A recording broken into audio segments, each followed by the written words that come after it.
The Story of a White Blackbird, Alfred de Muset. 1. How glorious, but how distressing a thing it is to be an exceptional blackbird in this world. I am by no means a fabulous bird, and Monsieur de Buffon has described me. But alas, I am extremely rare and very difficult to find. Would God I had been utterly undiscoverable. My father and mother were two good souls who had lived for a number of years at the bottom of a secluded old garden in the Marais. Theirs was an exemplary household, while my mother, squatted in a thick bush, laid regularly 3 times a year and sat on her eggs dozing with patriarchal devotion. My father, still very tidy and very smart, despite his great age, kept pilfering around her all day long, bringing her fine insects which he held delicately by the tip of the tail so as not to disgust his wife. And, when night came, he never failed, if the weather was fine, to regale her with a song which rejoiced the whole neighborhood. Never a quarrel, never the least cloud, had disturbed that sweet union. Scarcely had I come into the world when my father, for the first time in his life, began to show bad temper. Although I was as yet only a dubious grey, he failed to recognize in me either the colour or the form of his numerous posterity. "There's a dirty child," he would sometimes say, looking askance at me. "It looks as if that ragamuffin must go and poke himself into every mortar heap and mud heap he comes across, that he is always so ugly and bespattered." "Eh, dear me, my friend," answered my mother, always curled into a ball in an old bowl of which she had made her nest. "Don't you see that it's all you can expect at his age? In your young days, weren't you a charming little pickle yourself? Let our blackbirdie grow, and you'll see how handsome he'll be. He's one of the best I ever laid." Although thus taking my side, my mother was under no delusion. She saw the growth of my fatal plumage, which to her appeared a monstrosity, but she did as mothers do, who often become partial to their infants because of the very thing in which they are hardly used by nature, as if the fault were their own, or as if they could repel in advance the injustice of fortune which must strike their children. When the time of my first moult came, my father turned very pensive indeed, and considered me attentively. So long as my feathers were coming out, he continued to treat me kindly enough, and even gave me some paste when he saw me shivering almost naked in a corner. But as soon as my poor numbed wings began to get a new covering of down, with each white feather he saw appear, he flew into such a rage that I was afraid he'd pluck me for the rest of my days. Alas, I had no mirror. I knew not the cause of his anger, and I asked myself why the best of fathers showed himself so barbarous to me. One day, when a ray of sunshine and my sprouting plumage had, despite me, stirred my heart to joy, as I was fluttering about in an alley, I started, unfortunately for me, to sing. The first note that my father heard, he sprang up in the air like a rocket. "What is that I hear there?" he exclaimed. "Is that how a blackbird whistles? Is that how I whistle? Is that whistling?" And alighting beside my mother with a most terrible countenance. "Wretch," he said, "who has been laying in your nest?" At these words my mother darted, deeply insulted, out of her bowl, not without doing some damage to one foot. She tried to speak, but her sobs choked her. She fell on the ground, half swooning. I saw her at the point of death. Terrified and trembling with fear, I threw myself at my father's knees. "Oh, my father," I said to him, "though I whistle wrong, and though I am wrongly clad, don't let my mother be punished for it. Is it her fault if nature has denied me a voice like yours? Is it her fault if I have not your handsome yellow beak and your fine black French coat, which make you look like a churchwarden swallowing an omelette? If heaven has made a monster of me, and if someone must be punished for it, let me at least be the only one to suffer." "That is not the question," said my father. "What is the meaning of the absurd way in which you have just now presumed to whistle? Who taught you to whistle like that, contrary to all custom and all rule?" "Alas, sir," I answered humbly, "I whistled as I could, because I felt merry that it was fine weather, and perhaps because I had eaten too many flies. "We don't whistle like that in my family," retorted my father, beside himself. "For centuries we have whistled from father to son, and when I make my voice heard in the night, let me tell you that there is an old gentleman here on the first floor and a little work girl in the attic who open their windows to listen to me. Is it not enough to have before my eyes the frightful color of your ridiculous feathers, which give you a powdered look, like a clown at a fair? If I were not the most peaceable of blackbirds, I would have plucked you naked 100 times before now, for all the world like a barn-door fowl, ready for the spit." "Why then," I exclaimed, revolted at my father's injustice, "if that is the case, sir, don't let that stand in your way. I will take myself off from your presence. I will spare your eyes the sight of this unfortunate white tail by which you drag me about all day long. I will depart, sir. I will flee. Plenty other children will console your old age, since my mother lays 3 times a year. I will go far from you to hide my misery, and perhaps," I added, sobbing, "perhaps I shall find, in some neighbor's kitchen garden, or on the gutters, some earthworms or some spiders to maintain my sad existence." "As you will," replied my father, far from being softened at this speech. "Let me never see you again. You are not my son. You are not a blackbird." "And what am I then, sir, if you please?" "I have no idea, but you are not a blackbird." After these crushing words, my father went off with slow steps. My mother rose sadly and went limping to have her cry out in her bowl. As for me, confounded and overcome, I took my flight as best I could, and I went, as I had announced, to perch myself on the gutter of a neighboring house. 2. My father had the inhumanity to leave me for several days in this mortifying situation. In spite of his violence, he had a good heart, and, from the stolen looks which he directed towards me, I saw well that he would have liked to pardon me and recall me. My mother especially looked up to me constantly with eyes full of fondness, and sometimes even ventured to call me with a little plaintive cry. But my horrible white plumage caused them, in spite of themselves, a repugnance and a terror for which I saw well there was no remedy whatever.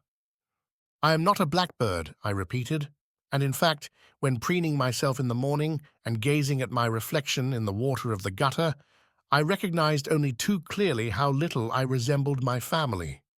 "Oh, heaven," I repeated again, "do tell me what I am."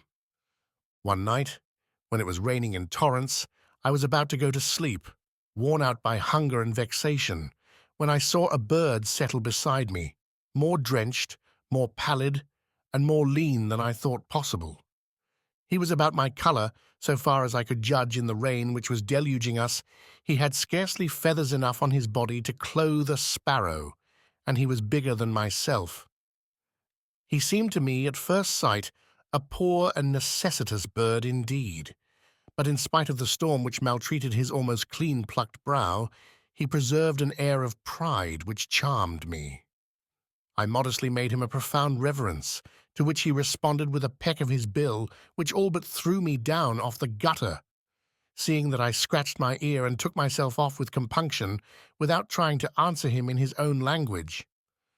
"Who are you?" he asked, in a voice which was as hoarse as his skull was bald. "Alas, your lordship," I answered, fearing a second thrust, "I have no idea. I thought I was a blackbird, but they have convinced me that I am not one." The singularity of my answer and my air of sincerity interested him. He came beside me and made me tell my story, a task of which I acquitted myself with all the sadness and all the humility which were suitable to my position and the fearful weather which we were having. "If you were a carrier pigeon like me," he said, after having heard me, "the petty annoyances at which you distress yourself would not disturb you one moment. We travel, that is our life, and we have our loves, it is true, but I do not know who my father is. To cleave the air, to traverse space, to see the mountains and plains beneath our feet, to breathe the very azure of the heavens, not the exhalations of the earth, to fly like the arrow to an appointed mark which never escapes us. That is our pleasure and our existence. I travel farther in one day than a man can do in 10. Upon my word, sir, I said, somewhat emboldened, you are a bohemian bird. That's another thing about which I don't much trouble, he replied. I have no country at all. I know only 3 things: my travels, my wife, and my little ones. Where my wife is, there is my country. But what have you hanging there at your neck? It's like an old, tattered curl paper. These are papers of importance, he replied, puffing himself out. I'm going to Brussels this trip, and I'm taking news to the celebrated banker X, which will make the funds fall 1 franc 78 centimes. Gracious goodness, I exclaimed, it is a fine life yours, and Brussels, I am sure, must be a town well worth seeing. Could you not take me with you?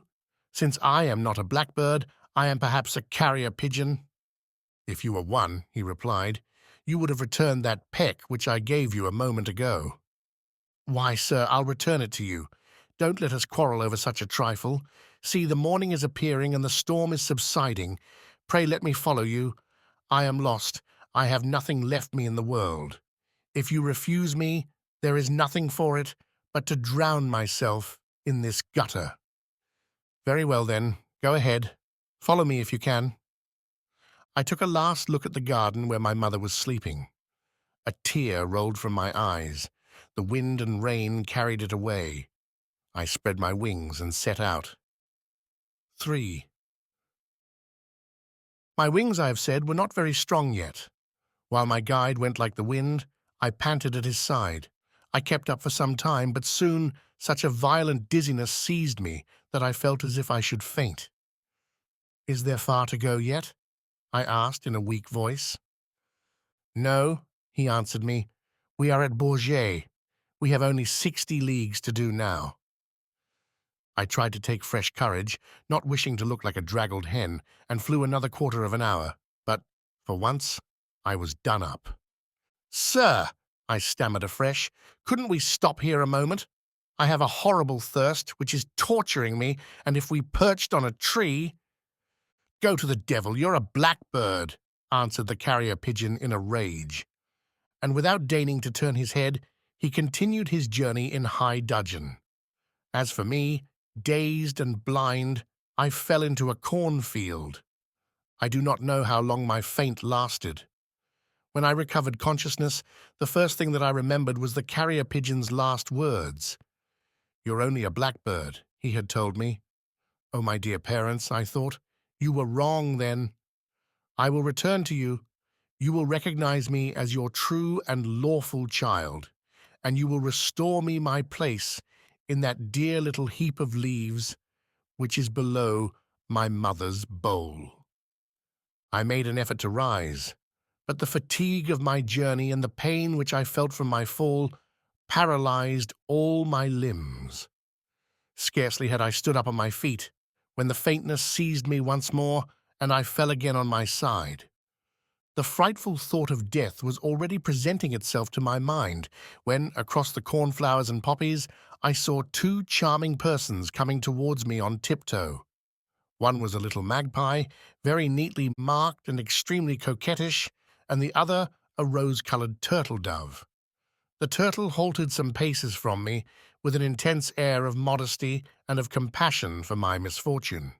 But the magpie came up to me, hopping in the most graceful manner in the world. "Eh, dear me, poor child, what are you doing there?" she asked me in a playful and silvery voice. "Alas, my lady Marchioness," I answered, for she must have been that at least, "I am a poor devil of a traveller whom his postilion has dropped by the roadside, and I am in a fair way of dying of hunger." "Holy Virgin, do you tell me so?" she responded. And she at once began to flit here and there upon the bushes which surrounded us, coming and going from one side to the other, bringing me a quantity of berries and fruits, of which she made a little heap beside me, continuing her questions all the time. "But who are you?" And where do you come from? What an incredible adventure yours is. And where are you going? Fancy traveling alone so young, for you are only coming out of your first molt. What do your parents do? Where do they come from? How did they come to let you away in that state? Why, it's enough to make one's feathers stand on end. While she was talking, I had raised myself a little on one wing, and I ate with a good appetite. The turtle remained motionless, always looking at me with an air of pity. Meanwhile, she noticed that I was looking about with an exhausted air, and she understood that I was thirsty. A drop from the rain which had fallen during the night was left on a scrap of pimpernel. She timidly gathered this drop in her beak and brought it to me quite fresh. Certainly, if I had not been so ill, such a reserved person would never have ventured on such a proceeding. I did not yet know what love was, but my heart beat violently. Divided between two varying emotions, I was possessed by an inexplicable pleasure. My table-maid was so gay, my cupbearer so effusive and gentle, that I could have wished to go on breakfasting thus to all eternity. Unfortunately, everything has an end, even a convalescent's appetite. The repast finished, and my strength restored. I satisfied the little magpie's curiosity and related my misfortunes to her with as much sincerity as I had told them the evening before to the pigeon. The magpie listened to me with more attention than seemed natural to her, and the turtle gave me some charming tokens of her profound sensibility. But when I came to touch on the prime cause of my troubles, that is to say, my ignorance as to what I was. "Are you joking?" the pie exclaimed. "You a blackbird, you a pigeon. Fie, you are a magpie, my dear child, a magpie if ever there was one, and a very pretty magpie," she added, giving me a little blow with her wing, a tap with her fan, so to speak. "But, my lady Marchioness," I answered, "it seems to me that, for a magpie, my colour, if you'll excuse me saying so—" "A Russian magpie, my dear. You are a Russian magpie. Don't you know that they are white? Poor boy, what innocence!" "But, madam," I replied, "how should I be a Russian magpie when I was born in the Marais in an old broken bowl?" "Ah, the dear child! You are one of the invaders, my dear. Do you fancy that you are the only one? Leave it to me, and do as I bid you. I'll take you with me this very hour and show you the finest things in the world." "Where is that, madam, if you please?" "In my green palace, my darling. You'll see what a life we lead there. You'll not have been a magpie a quarter of an hour before you'll want to hear tell of no other thing. There are 100 of us there, not that those great village magpies who beg alms on the high roads, but all noble and well-bred, slim, active, and no bigger than a fist. Not one of us but has neither more nor less than 7 black bars and 5 white bars. That is an invariable rule, and we despise everybody else. You have not the black marks, it is true, but your quality of Russian will be enough to secure your admission. Our life is spent in 2 things, chattering and titivating. From morning to midday we titivate, and from midday to evening we chatter. Each of us perches on a tree as lofty and old as possible. In the middle of the forest rises an immense oak, uninhabited, alas. It was the dwelling of the late King Pi X, whither we used to go in pilgrimage, heaving mighty great sighs, but apart from this little sadness, we pass the time wonderfully. Our wives are not prudes, any more than our husbands are jealous, but our pleasures are pure and honest, because our heart is as noble as our language is frank and joyous. Our pride has no bounds, and if a jay or any other low fellow should chance to thrust himself in among us, we pluck him without mercy. But that does not prevent us from being the best neighbours in the world, and the sparrows, the tomtits, and the goldfinches, who live in our copses, find us always ready to help them, to feed them, and to defend them. Nowhere is there more chattering than among us, and nowhere less evil speaking. We are not without some old devotee magpies who say their paternosters all day long, but the giddiest young gossip among us can pass, without fear of a peck, close to the severest dowager. In a word, we live on pleasure, on honour, on gossip, on glory, and on dress. That is very fine indeed, madam, I replied, and I should certainly be ill-advised not to obey the orders of a person like you. But, before having the honour of following you, allow me, by your leave, to say a word to this good young lady here. Mademoiselle, I continued, addressing myself to the turtle, tell me frankly, I entreat you, do you think that I am really a Russian magpie? At this question, the turtle hung down her head and turned pink, like Lolot's ribbons. Why, sir, she said, I don't know if I can. In heaven's name, speak, mademoiselle. I have not the slightest intention of offending you, quite the contrary. You both look so charming to me that I here and now vow to offer my heart and my claw to whichever of you will accept it. The moment I know if I'm a magpie or something else. For when I look at you, I added, speaking in a lower tone to the young lady, I feel a something of the turtle-dove about me, which torments me strangely. Why, to be sure, said the turtle, blushing still more, I do not know if it is the reflection of the sun striking on you through these poppies, but your plumage does seem to me to have a slight tint. She did not venture to say more. Oh, perplexity, I exclaimed, how am I to know what to believe? How give my heart to one of you, when it is so cruelly torn asunder? O Socrates, how admirable, but how hard to follow, the principle thou hast given us when thou saidst, Know thyself. Since the day when my unfortunate song had so enraged my father, I had never made use of my voice. At this juncture it came into my mind to employ it as a means of discerning the truth. By Jove, thought I, since my father put me to the door after the first couplet, the least the second can do is to produce some effect on these ladies. Having then commenced by bowing politely, as if to request their indulgence because of the rain which I had come through, I began first of all to whistle, then to warble, then to do roulades, then at last to sing, at the pitch of my voice, like a Spanish muleteer in full blast. The longer I sang, the farther and farther the little magpie made off from me with an air of surprise, which soon became stupefaction, then turned into a feeling of terror, mingled with profound weariness. She described circles round about me like a cat about a piece of scalding hot bacon which has just burned her, but which she wishes to taste again. Seeing the effect of my experiment, and wishing to carry it out to the end, the more impatience the poor Marchioness showed, the more I sang myself hoarse. She resisted my melodious efforts for 25 minutes.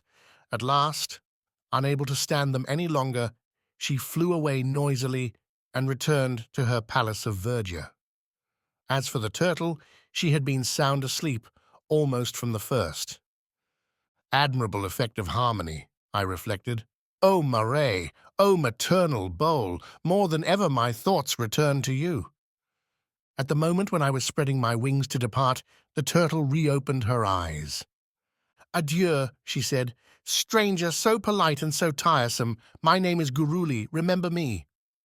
Beauteous Guruli, I answered, you are good, gentle and charming. I would live and die for you. But you are rose-color. Such happiness is not meant for me. 4. The unfortunate effect produced by my song did not fail to sadden me.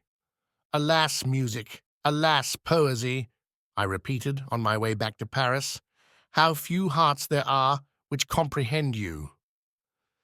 Whilst making these reflections, I bumped my head against another bird's who was flying in the opposite direction to me. The shock was so violent and so unexpected that we both fell down on a treetop, which, by good luck, was there. After shaking ourselves a bit, I eyed the newcomer, expecting a quarrel. I was surprised to see that he was white. To tell the truth, he had a head somewhat bigger than myself, and over his brow a sort of crest, which gave him a mock-heroic appearance. Besides that, he carried his tail well up in the air with great magnanimity. However, he did not seem at all disposed to do battle. We addressed each other very civilly and made our mutual excuses, after which we entered into conversation. I took the liberty of asking him his name and what country he came from. "I'm astonished," he said to me, "that you do not know me. Are you not one of us?"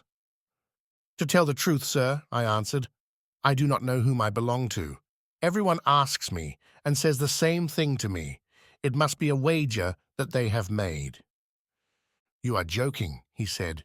"Your plumage becomes you too well for me not to recognize a brother. You belong unmistakably to that illustrious and venerable race which is entitled in Latin cockatoo, in learned language cockatoes, and in vulgar jargon cockatoo." "Faith, sir, that is possible, and it would be a great honor indeed for me. But do not let that prevent you from acting as if I were not one, and have the condescension to inform me whom I have the honor of addressing." "I am," responded the unknown, "the great poet Cockatogan. I have made mighty travels, sir, arid passages and cruel peregrinations. It was not yesterday that I began to rhyme, and my muse has had her misfortunes. I have warbled under Louis XVI, sir. I have bawled for the Republic. I have nobly sung the Empire. I have discreetly lauded the Restoration. I have even made an effort in these last times, and have submitted, not without difficulty, to the exigencies of this tasteless century. I have launched on the world piquant distichs, sublime hymns, gracious dithyrambs, pious elegies, long-haired dramas, woolly romances, powdered vaudevilles, and bold tragedies. In a word, I can flatter myself with having added to the Temple of the Muses some gallant festoons, some sombre battlements, and some ingenious arabesques. What more do you want? I have grown old. But I still rhyme vigorously, sir, and such as you see me now, I was dreaming over a poem in one canto, which would be at least 6 pages long, when you gave me a bump on my brow. Nevertheless, if I can help you in any way, I am entirely at your service." "Indeed you can, sir," I replied, "for you find me at this moment in a serious poetical difficulty. I do not presume to say that I am a poet, still less a great poet such as you," I added, bowing to him, "but nature has endowed me with a throat which itches when I am at ease or when I am vexed. To tell you the truth, I am absolutely ignorant of the rules." "I have forgotten them," said Cockatogan. "Don't worry yourself about that." "But an annoying thing happens to me," I replied. "My voice produces an effect on those who hear it, almost the same as that which a certain Jean de Nivelle's produced on. You know what I mean?" "I know," said Cockatogan. "I have seen this odd effect in my own experience. The cause of it is unknown to me, but the effect is indisputable." "Well then, sir, you who seem to me to be the Nestor of poesy, can you suggest, I entreat you, a remedy for this painful drawback?" "No," said Cockatogan, "for my own part I have never been able to find one. I was much exercised about it when I was young, because they always hissed me, but nowadays I have ceased to think about it. I suspect that this repugnance arises from what the public reads by others than ourselves, that distracts its attention. I am of your opinion, but you will agree, sir, that it is very hard for a well-intentioned creature to put people to flight the moment a good impulse seizes him. Would you be so kind as do me the service of listening to me and giving me your frank opinion?" "Most willingly," said Cockatogan. "I am all ears." I at once began to sing, and I had the satisfaction of seeing that Cockatogan neither fled nor fell asleep. He stared at me fixedly, and from time to time nodded his head with an air of approval, and with a sort of murmur of commendation. But I soon saw that he was not listening to me, and was dreaming of his poem. Taking advantage of a moment when I was taking breath, he interrupted me all at once. "I have found that rhyme after all," he cried, smiling and wagging his head. "It is the 60,714th that has come out of this brain of mine, and they have the audacity to say that I am aging. I'll go and read it to my kind friends, I'll go and read it to them, and we'll see what they have to say to it." So speaking, he took flight and disappeared, apparently having quite forgotten that he had met me. 5. Left alone and disappointed, the best thing I could do was to take advantage of what was left of the day and fly at the full stretch of my wings towards Paris. Unfortunately, I did not know my way.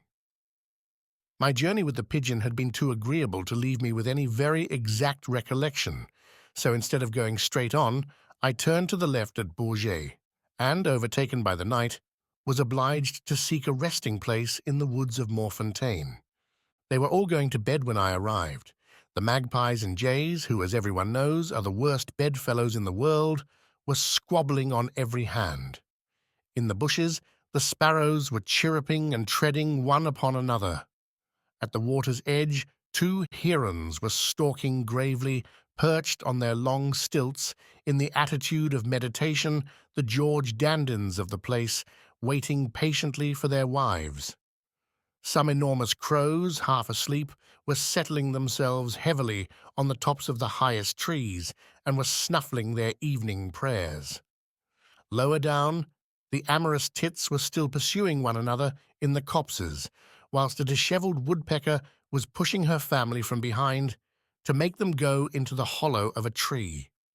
Troops of hedge sparrows returned from the fields, dancing in the air like puffs of smoke and swooping down upon a shrub which they covered entirely.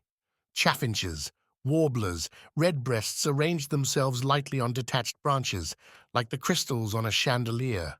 On every hand voices resounded, saying as plainly as could be, "Come, my wife, come, my girl, come to me, my fair one, this way, my sweet. Here I am, my dear. Good evening, my mistress. Adieu, my friends. Sound sleep, my children." What a situation for a bachelor to have to sleep in such a guest house. I was tempted to attach myself to some birds of my own build and ask hospitality of them. At night, I reflected, all birds are grey, and besides, does one do any harm to people by sleeping politely beside them? I made my way first of all to a ditch where the starlings were assembling. They were dressing for the night with very great care, and I noticed that the most of them had gilded wings and varnished claws. They were the dandies of the forest. They were good enough fellows and did not honour me with any attention. But their talk was so empty, and they related their petty quarrels and their conquests with such fatuity, and made up to one another so clumsily that it was impossible for me to stay there. I next went to perch myself on a branch where 6 birds of different sorts were in a row. I modestly took the last place, at the extremity of the branch, in the hope that they would tolerate me. As ill luck would have it, my neighbour was an old dove, as dry as a rusty weathercock. At the moment when I came near her, the few feathers which covered her bones were the object of her solicitude. She pretended to preen them, but she was too much afraid of pulling one out. She merely passed them in review to see if she had her count. Scarcely had I touched her with the tip of my wing when she drew herself up majestically. "What do you mean, sir?" she said to me, compressing her beak with a modesty quite British, and fetching me a great nudge with her elbow, she sent me down with a vigour that would have done honour to a porter. I fell into a clump of heather where a fat woodhen was sleeping. My own mother in her bowl did not have such an air of bliss. She was so plump, so full-blown, so well set on her triple stomach, that one would have taken her for a pie of which the crust had been eaten. I crept furtively in beside her. "She won't wake," I said to myself, "and in any case, such a good fat mammy can't be very cross." No more she was. She half opened her eyes and said to me with a slight sigh, "You're bothering me, child. Go away." At the same instant, I heard someone calling me. It was some thrushes who were making signs to me from the top of a mountain ash to come to them. Here are some kind souls at last, I thought. They made room for me, laughing like mad, and I slipped into their feathery group as promptly as a love letter into a muff. but I was not long in concluding that those ladies had eaten more grapes than was wise. They could scarcely support themselves on the branches, and their ill-bred jokes, their outbursts of laughter, and their decidedly free songs forced me to take my departure. I began to despair, and I was about to go to sleep in a solitary corner when a nightingale began to sing. Everybody at once became silent. Alas, how pure his voice was, how his very melancholy appeared sweet. So far from disturbing the slumbers of others, his harmonies seemed to lull them to sleep. No one dreamt of silencing him, no one found fault with him for singing his song at such an hour. His father did not beat him, his friends did not take flight. "Is there no one then but me," I cried, "who is forbidden to be happy? Let us depart, let us flee this cruel world.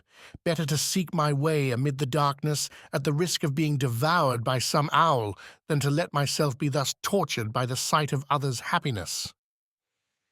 With this thought I set out again, and wandered a long time at random. With the first streak of day, I descried the towers of Notre Dame. In the twinkling of an eye I had reached it, and I did not cast my eyes around long before I recognized our garden. I flew thither quicker than lightning. Alas, it was empty. I called in vain for my parents. No one answered me. The tree where my father used to post himself, the maternal bush, the deer bowl, all had disappeared. The axe had destroyed everything. Instead of the green alley where I was born, there remained only 100 of faggots. 6. At first I searched for my parents in all the gardens round about, but it was wasted labor. They had without doubt taken refuge in some far-off quarter, and I should never be able to get news of them. Overcome by a dreadful sorrow, I went to perch myself on the gutter to which my father's anger had first exiled me. I passed days and nights there in deploring my sad existence. I had no more sleep. I scarcely ate. I was like to die of grief. One day, when I was lamenting as usual, "So then," I said aloud, "I am neither a blackbird, for my father plucked me, nor a pigeon, since I fell by the way when I wanted to go to Belgium, nor a Russian magpie, since the little marchioness stopped her ears the moment I opened my beak, nor a turtle dove, since Guruli, even the good Guruli, snored like a monk when I was singing, nor a parrot, since Cockatoo did not deign to listen to me, nor a bird of any kind, in short, since at Morfontaine they let me sleep all by myself. And yet I have feathers on my body, here are claws, and here are wings. I am no monster, witness Guruli, and even the little marchioness, who found me quite to their taste. By what inexplicable mystery can these feathers, these wings, these claws not form a total to which a name might be given? Can I not by any chance be— I was about to continue my lamentations when I was interrupted by two market women disputing in the street. "Why, hang me," said one of them to the other, "if you ever manage it, I'll make you a present of a white blackbird." "Merciful heaven!" I exclaimed, "that's my case. Oh, Providence! I am the son of a blackbird, and I am white. I am a white blackbird." This discovery, it must be acknowledged, altered my ideas considerably. Instead of continuing to lament my lot, I began to puff out my chest and march proudly up and down the gutter, looking into space with a victorious air. "It's something," I said to myself, "to be a white blackbird. That isn't found in a donkey's stride." I was very simple to distress myself at not finding my like. It is the fate of genius. It is mine. I meant to flee the world. Now I mean to astonish it. Since I am this bird without a peer, of which the vulgar deny the existence, I ought, and I mean to comport myself as such, nothing more or less than the phonics, and to despise the rest of the winged race. I must buy the memoirs of Alfieri and the poems of Lord Byron. That substantial pabulum will inspire me with a noble pride, without reckoning that which God has given me. Yes, I mean to add, if that is possible, to the lustre of my birth. Nature has made me rare. I will make myself mysterious. It will be a favor, a glory to see me. And indeed, I added in a lower tone, supposing I show myself frankly for money? But shame! What an unworthy thought! I mean to make a poem like cockatoo, not in one canto, but in 24, like all the great men. That is not enough. There will be 48, with notes and an appendix. The universe must learn of my existence. I shall not fail in my verses to deplore my loneliness, but I shall do it in such a way that the most fortunate will envy me. Since heaven has refused me a mate, I will say frightful evil of those of others. I will prove that everything is too sour except the grapes which I eat. The nightingales must look to themselves. I will demonstrate, as sure as 2 and 2 make 4, that their complaints make one sick, and that their wares are worth nothing. I must go and find Charpentier. I mean to establish a strong literary position for myself at the very start. I intend to have a court about me composed not only of journalists, but of real authors and even of women writers. I'll write a role for Mademoiselle Rachel, and if she refuses to take it, I'll publish with sound of trumpet that her talent is much inferior to that of an old provincial actress.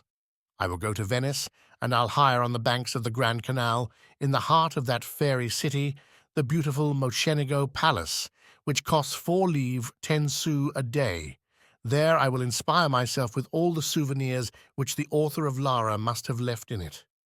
From the depth of my solitude, I will inundate the world with a deluge of alternate rhymes, modelled on the Spenserian stanza, wherewith I shall solace my great soul.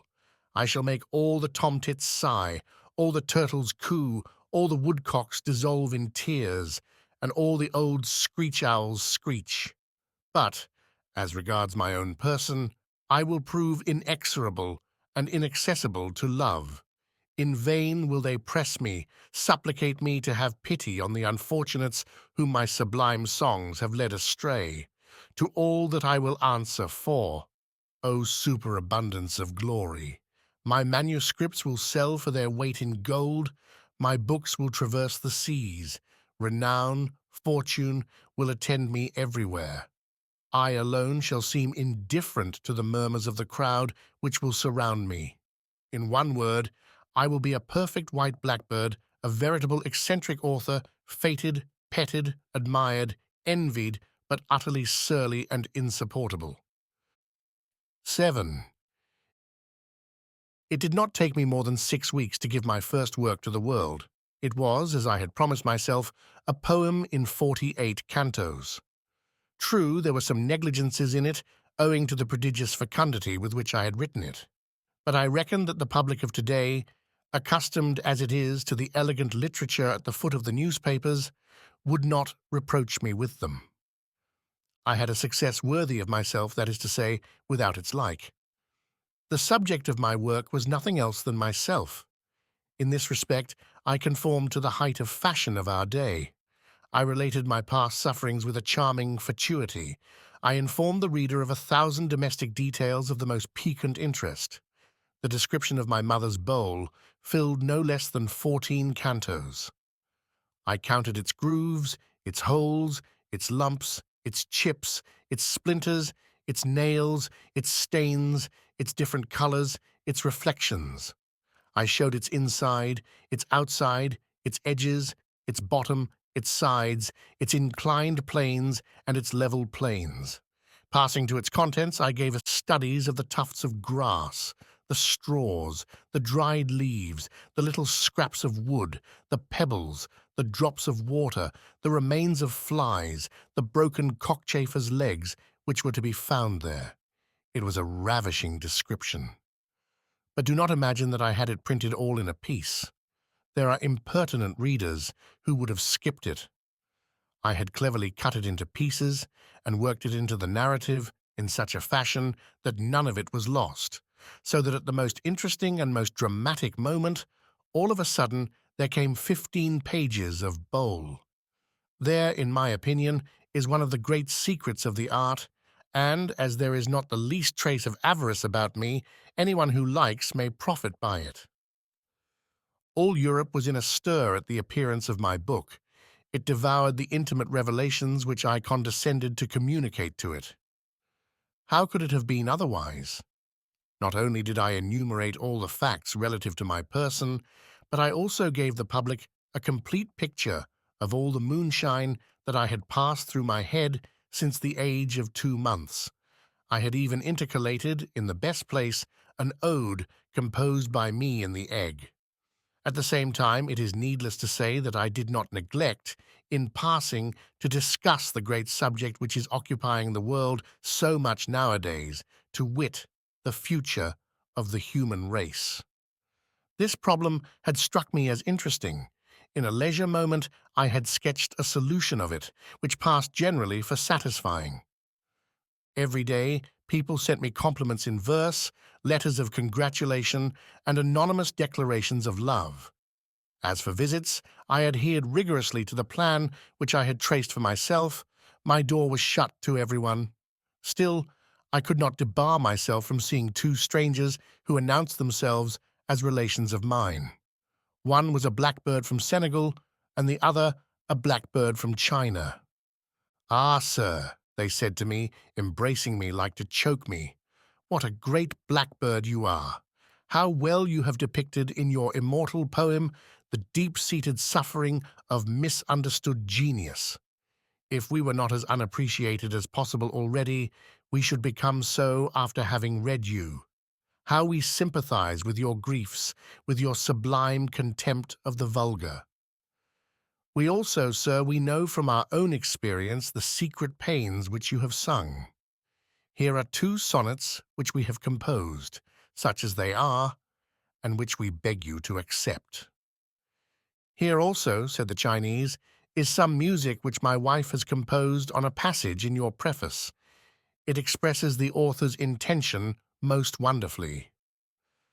"Gentlemen," I said to them, "so far as I can judge, you appear to me to be endowed with a great heart and an enlightened mind. But excuse me asking you a question. Whence proceeds your melancholy?" "Why, sir," replied the inhabitant of Senegal, "look how I am built. My plumage, it is true, is pleasant to look at, and I am clad in that handsome green color which is seen shining on ducks. But my beak is too short, and my foot too large, and see what a tail I am rigged out with. The length of my body does not make 2/3 of it. Is that not reason enough to wish oneself dead and done with?" "And as for me, sir," said the Chinese, "my misfortune is even more distressing. My brother's tail sweeps the streets, but the street boys point their finger at me because I have no tail at all." "Gentlemen," I replied, "I pity you with all my soul. It is always annoying to have too much or too little of anything, no matter what it is. But permit me to tell you that in the zoological gardens there are several persons who resemble you, and who have stayed there a long time very peaceably, stuffed. Just as it is not enough for a woman author to cast aside all modesty in order to write a good book, no more is it enough for a blackbird to be discontented in order to have genius. I am the only one of my kind, and I grieve over the fact. Perhaps I am wrong, but I am within my rights. I am white, gentlemen. Become the same, and we'll see what you'll be able to say." 8.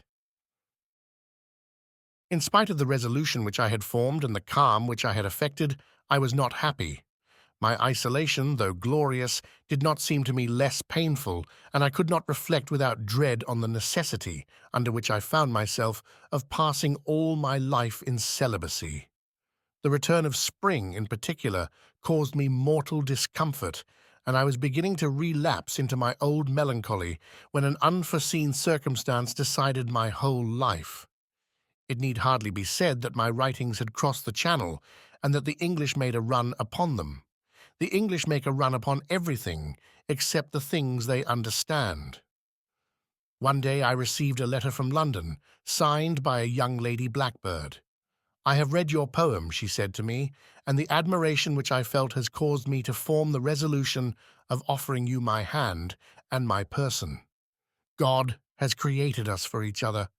I am like you, I am a white young lady Blackbird." My surprise and my joy may be easily imagined. A white young lady blackbird, I said to myself. Is it really possible? Then I am no longer alone upon the earth. I hastened to reply to the fair unknown, and I did so in a manner which showed plainly enough how much her offer was to my mind. I pressed her to come to Paris or to permit me to fly to her. She replied that she preferred to come herself because her parents bored her, that she was arranging her affairs, and that I should see her very soon. She did indeed come some days later. Oh joy! She was the prettiest lady blackbird in the world, and she was even whiter than myself. "Ah, mademoiselle," I exclaimed, "or rather, madam, for I regard you from this moment as my lawful wife. Is it credible that such a charming creature should have existed on the earth without fame informing me of her existence? Blessed be the misfortunes which I have experienced and the pecks which my father has given me, since heaven reserved me a consolation so unhoped for.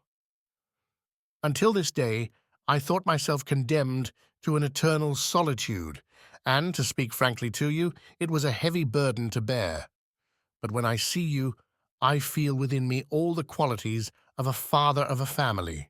Accept my hand without delay. Let us be married English fashion, without ceremony, and go away together to Switzerland." "I won't hear of that," said the young lady blackbird. "I mean our marriage to be magnificent, and all the blackbirds in France, who are anything like well-born, to be solemnly gathered to it. People like us owe it to their own reputation not to get married like cats in the gutter. I have brought a supply of banknotes with me. Write out your invitations, go to your tradesmen, and don't be stingy with the refreshments." I conformed blindly to the White Lady Blackbird's orders. Our wedding was of overwhelming magnificence. They ate 10,000 flies at it. We received the nuptial benediction from a Reverend Father Cormorant, who was Archbishop in Partibus. The day finished up with a superb ball. In short, nothing was wanting to my happiness. The more deeply I understood the character of my charming wife, the more my love increased. She united in her little person all advantages of soul and body.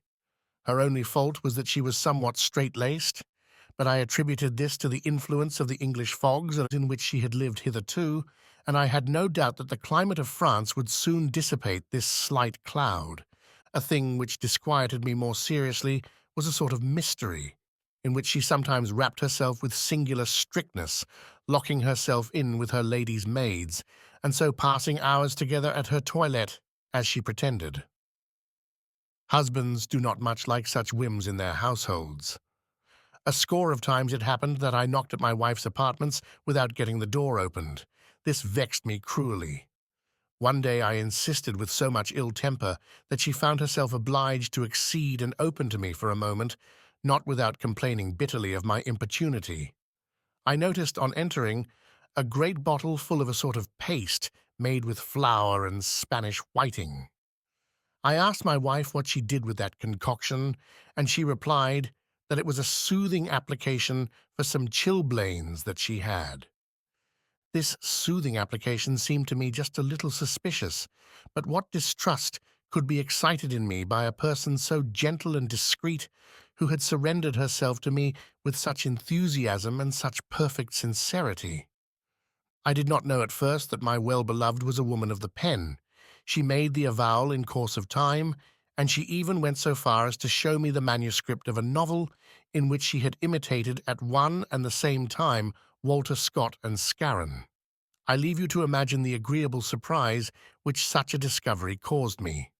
Not only did I see myself the possessor of an incomparable beauty, but I also acquired the certainty that the intelligence of my companion was in every respect worthy of my genius. From that moment we worked together. While I composed my poems, she blotted reams of paper. I recited my verses to her aloud, which did not in the least hinder her from writing all the time. She laid her novels with a facility almost equal to my own, always choosing the most dramatic subjects, parricides, rapes, murders, and even knaveries, always taking care to attack the government by the way, and to preach the emancipation of women blackbirds. In a word, No task was too great for her mind, no daring too much for her modesty. She never once had to strike out a line or to form a plan before setting to work. She was the type of the literary woman Blackbird. One day, when she was applying herself to her work with unaccustomed ardor, I noticed that she was sweating great drops, and I was astonished to see at the same time that she had a great black stain on her back. "Why, good gracious," I said to her, "whatever is that? Are you unwell?" She seemed rather frightened, and even put out at first. But her great experience of the world soon helped her to regain the admirable command which she always exercised over herself. She told me that it was a spot of ink, and that she was very liable to it in her moments of inspiration. "Can it be that my wife is going off color?" I asked myself in a whisper. This thought prevented me from sleeping. The bottle of paste came to my mind. "Oh, heaven!" I exclaimed. "What a suspicion! Can this celestial creature be nothing but a painting, a touch of whitewash? Can she have varnished herself to impose upon me? When I thought I was pressing to my heart the sister of my soul, the privileged being created for me alone, can it be that I wedded nothing but flour?" Haunted by this horrible doubt, I formed a plan for delivering myself from it. I made the purchase of a barometer and waited eagerly for it to be a wet day. I meant to take my wife to the country, to choose a doubtful Sunday and try the experiment of a drenching. But we were in the middle of July. It was frightfully fine weather. The semblance of happiness and the habit of writing had stimulated my sensibility exceedingly. Artless as I was, it sometimes happened when I was at work that sentiment was stronger than thought, and I began to weep whilst waiting for a rhyme. My wife loved those rare occasions immensely. Any masculine weakness charms feminine pride. One night, when I was polishing an erasure according to Boileau's precept, it so happened that I opened my heart. "O thou," I said to my dear Lady Blackbird, "thou, my only and best beloved, thou without whom my life is a dream, thou whose look, whose smile metamorphoses the universe for me, life of my heart, knowest thou how much I love thee? A little study and attention would easily enable me to find words to put into verse a commonplace idea, already worn threadbare by other poets. But where will I ever find them to express that with which thy beauty inspires me? Could the memory of my past pains even furnish me with a word to describe to thee my present happiness? Before thou camest to me, my isolation was that of an orphan in exile. Today it is that of a king. In this feeble body of which I have the form until death make of it a ruin, in this fevered little brain, where an unavailing thought ferments, dost thou know, my angel, dost thou comprehend, my fair one, that there can be nothing but what is thine? Hear what little my brain can express, and understand how much greater is my love. Oh, that my genius were a pearl, and that thou wert Cleopatra!" Whilst raving thus, I shed tears on my wife, and she changed colour visibly. At each tear that dropped from my eyes appeared a feather, not even black, but of the most faded russet. I do believe she had already bleached herself elsewhere. After some minutes of tender outpouring, I found myself in presence of a bird, stripped of paste and flour, exactly like the most common and everyday blackbirds. What could I do or say? What measures could I take? Reproaches were useless. No doubt I was fully entitled to consider the matter redhibitory and have my marriage declared null. But how dare to publish my shame? Had I not misfortune enough already? I took my courage in my claws. I resolved to forsake the world, to abandon my literary career, to flee into a desert, if that were possible, to shun forever the sight of a living creature, and to seek, like Alceste, some solitary place, where a white blackbird may be white in perfect peace. 9. Thereupon I flew away, always weeping, and the wind, which is the fate of birds, bore me to a branch in Morfontaine. This time they were all in bed. "What a marriage!" I said to myself. "What a business!" No doubt it was with a good intention that the poor child made herself white. but I am nonetheless to be pitied, and she is nonetheless russet." The nightingale was singing again. Alone in the bosom of the night, he was enjoying wholeheartedly his divine gift, which makes him so superior to the poets, and was uttering his thought freely to the silence that surrounded him. I could not resist the temptation of going up to him and addressing him. "How happy you are," I said to him. "Not only do you sing as much as you wish, and very well too, and all the world listens to you, but you have a wife and children, your nest, your friends, a good pillow of moss, full moon, and no newspapers. Rubini and Rossini are nothing compared to you. You are as good as the one, and you anticipate the other. I too have sung, sir, and it was pitiable. I have drawn up words in serried rows like so many Prussian soldiers. I have strung stale commonplaces together while you were in the wood. Is your secret to be discovered?" "Yes," the nightingale replied to me, "but it is not what you imagine. My wife bores me. I do not love her at all. I am in love with the rose. Sadi the Persian has mentioned it. I sing myself hoarse for her all night long, but she sleeps and does not hear me. Her chalice is shut at the present moment. She is nursing an old beetle in it, and tomorrow morning, when I reach my bed worn out with suffering and fatigue, then she will spread herself out to let a bee devour her heart."